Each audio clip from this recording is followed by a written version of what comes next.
九把刀與小內甩拖，爆房女周庭宇話祝福佢。從前放狗輕鬆鬆，依家放狗面窿窿。搞成咁，知唔係因為同拍拖10年嘅女友分咗手咯？但係早排認劈腿嗰陣，你唔係咁講㗎喎。對，所以我劈腿了。我很喜歡這個女孩子，對，所以對我很喜歡她，但是在愛情選擇上面，我希望擁有未來是我的女朋友。我希望擁有未來是我的女朋友。點知前日喺台北實踐大學俾人問起感情，就自爆分手。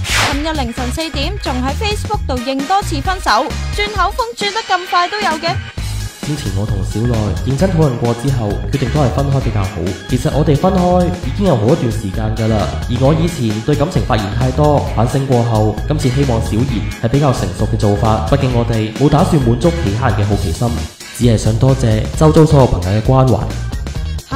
得188字，早排劈腿懺悔文都成3600字㗎喎，唔知多謝朋友嘅關懷入面包唔包埋早排劈腿嘅女主角周庭宇呢？佢前晚聽到九把刀傳分手嗰陣都話祝福佢啊。庭宇說他有祝福你，是兩個人在一起了嗎？還是有新戀情？前晚一句都唔肯講，尋日下晝出去食晏嗰陣繼續封口。